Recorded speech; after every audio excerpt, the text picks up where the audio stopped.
evening, boys and ghouls. Welcome to another Round the Clock Fright segment. My name is Kimberly, and today I will be reviewing the 2019 film Countdown.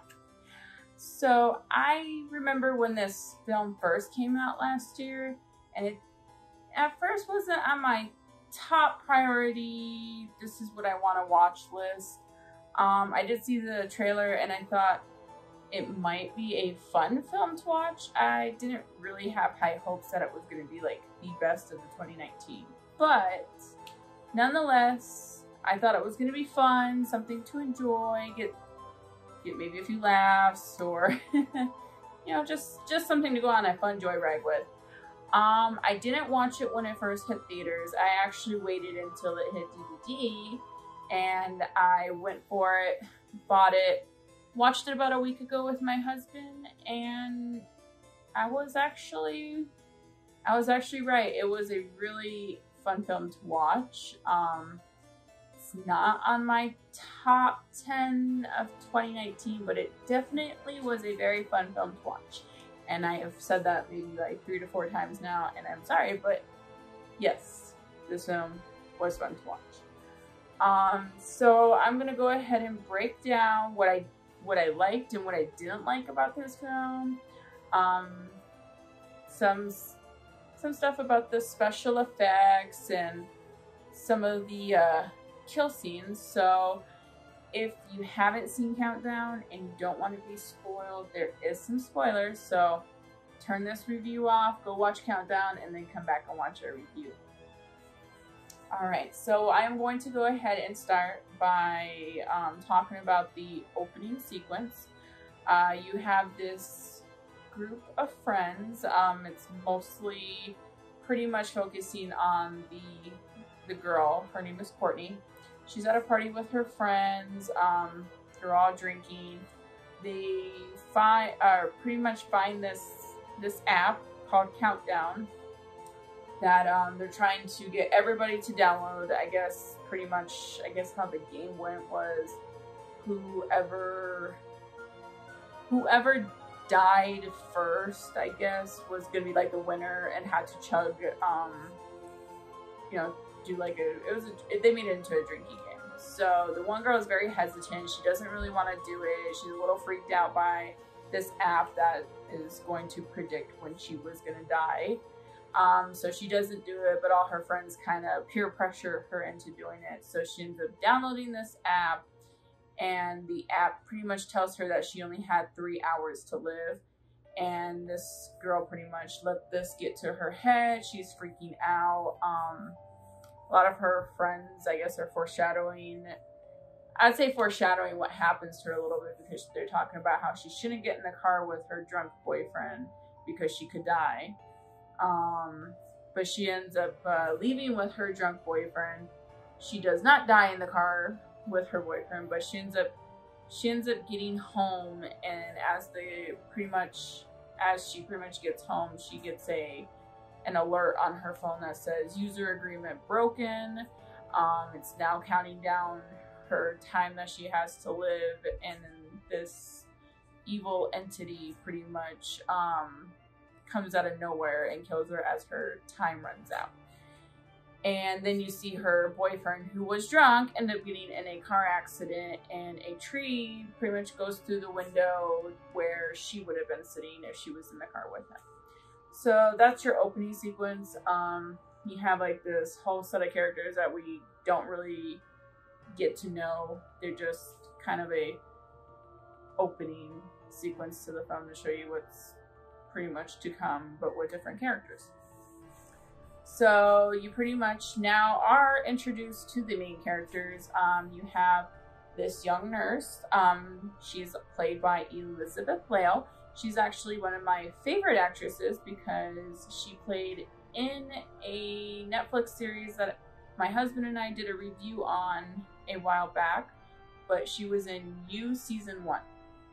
Excuse me. So she's one of my favorite actresses right now.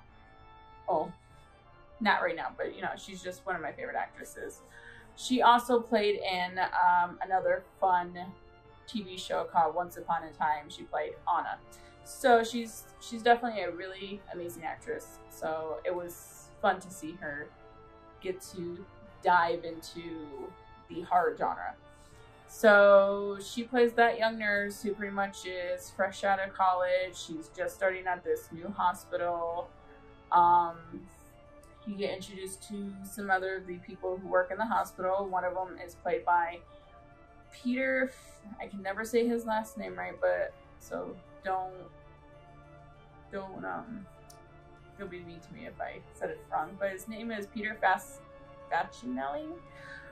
He is known to play Dr. Carlisle Cullen in Twilight. So, me and my Twilight nerdism. But yes, I recognize him right off the bat. And how ironic, and I said this to my husband, how ironic does he come back playing a doctor? Because he plays a doctor. And then I also made a joke that maybe that's how he became Carlisle Cullen. But that's for another time.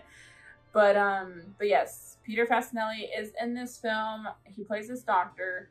He is actually not my favorite my favorite character in this movie, because he's actually a complete asshole in this film. So I did not like his character.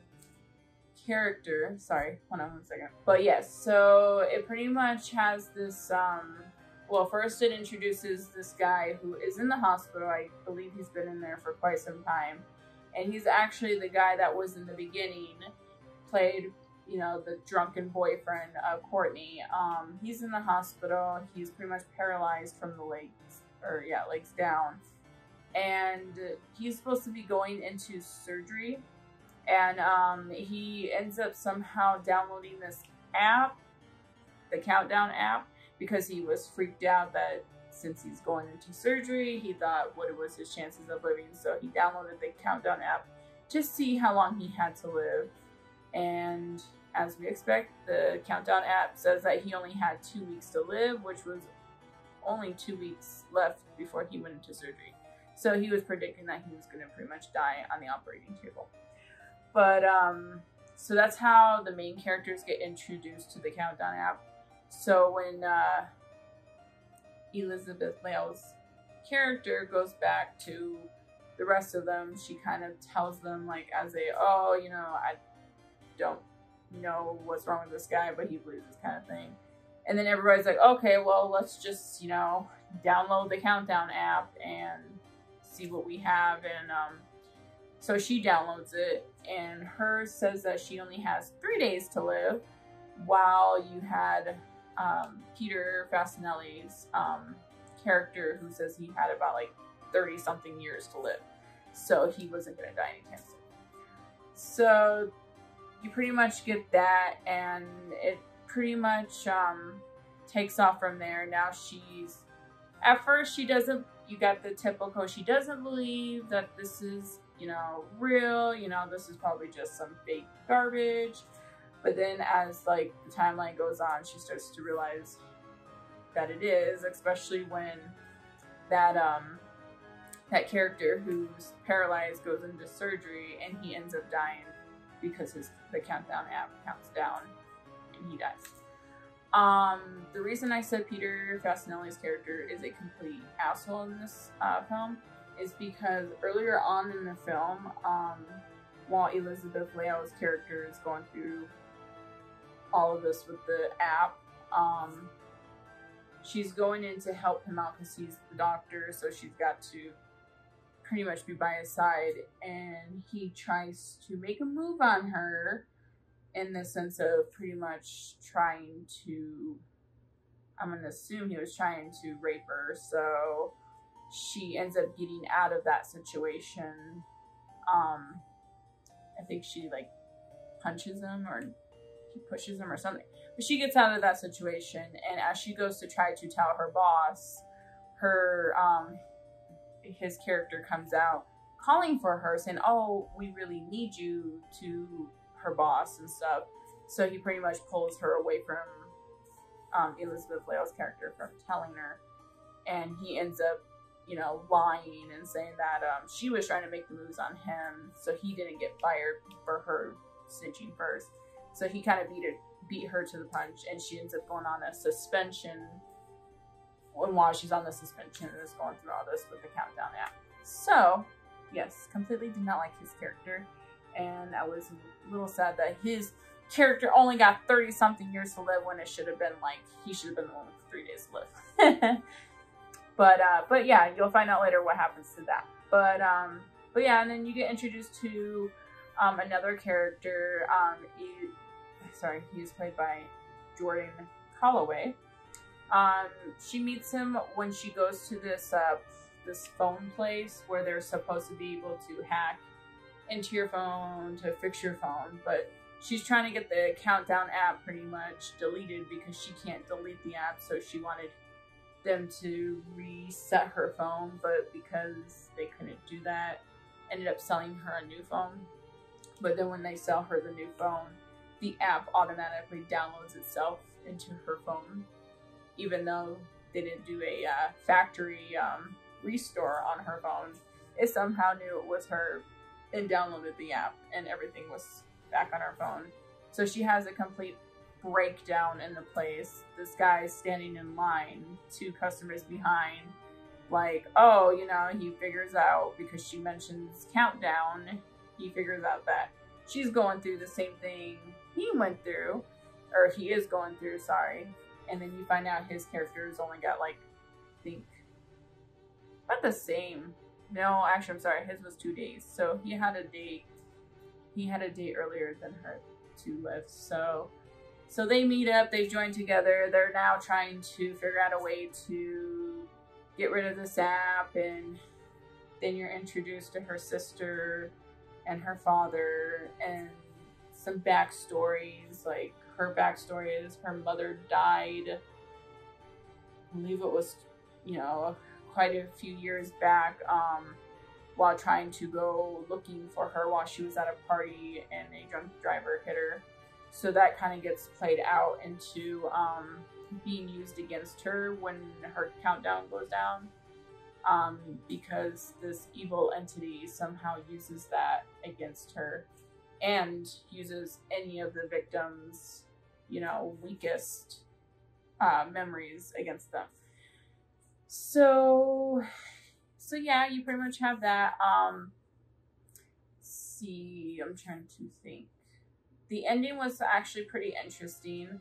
This part is where I thought was kind of fun. You find out that this evil entity is like a demon who has pretty much control of this app. So anybody who downloads the Countdown app and has a timer set, he pretty much offs them when it comes to their time, and it kind of technically sells their soul to him. So the ending sequence, she pretty much figures out a way to defeat this entity, and her and her sister are at the hospital because, you know, she then realizes, it clicked in her brain, that doctor had 30-something years to live. So she figured if she went in there and intervened, this kind of made me think of Final Destination a little bit, but if she intervened and she killed somebody who wasn't supposed to die right away, it would have messed up the whole plan that this entity had. So she goes in there and she tries to lure the doctor in by seducing him, or at least making moves on him, so she could kill him. Because if she kills him, then it would all be over with. And at this point, her and her sister only have a couple hours to live, so she's kind of got to hurry to do this too. So they go into this abandoned part of the hospital, and as she's trying to kill this doctor, and this doctor realizes she's trying to kill him at this point, the entity is pushing him away. She's not able to get to him. She's not able to kill him, and he ends up running off. And so she has to back up to her second plan, and her second plan was that since her sister was supposed to die a couple minutes or a few minutes before she did, that she was going to make sure that she died before her sister did, and that would have messed up the plan. So she shoots pretty much this medicine, or really strong dose of this medicine, into her arm, and she dies, and you just see the entity pretty much screaming, and he flees away, and, you know, she's dead. But it was cool because her sister ends up bringing her back. So she gave her instructions on another type of medicine to inject into her to bring her back. So that was pretty cool. It was pretty much a fun little sequence that played out to see what was happening. It did have me on edge with my seat, like, okay, are they gonna kill? You know, I really, really, really, really wish they would have killed off his character. Really wished, because his character did not deserve to live. But no. But yeah. Again, I thought this movie was fun. The things that I had a problem with would just be the fact that it's not anything new. It's the fact that it's being pulled off of other horror movies. Like I said, it felt like it was referencing to Final Destination. It was very predictable. Like, you know, everything I've seen, I kind of predicted a little bit. Maybe not so much the ending with, you know, her coming back. I thought, you know, when she killed, you know, pretty much killed herself, that was just going to be it, and her character dies off. But I mean, but for the most part, it's very predictable. It's like a ripoff to, you know, some other movies. But I actually went in with the expectations that this movie wasn't going to be the greatest. But nonetheless, I liked it. I enjoyed it. The acting in the film was about average. I mean, like I said, I really enjoy Eddie Elizabeth Lail as an actress. She's definitely expanded her roles, and so I have nothing bad to say about her acting.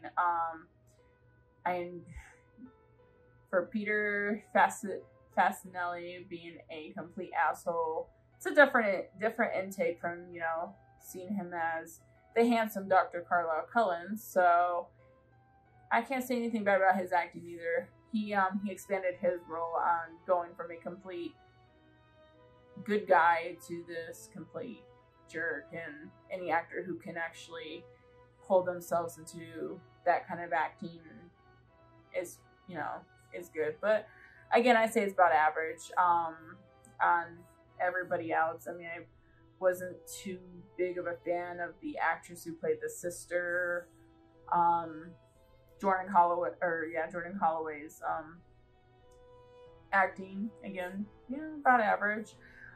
Special shout outs to a couple other actors I saw in this. They didn't really have big roles in it, but they both played the priest that actually helped Elizabeth Lail's character solve how to get rid of this entity, and that would be P.J. Byrne. He played in Final Destination 5, and I don't know why I can't think of the actual actor's name, but he played in the George Lopez show as Ernesto.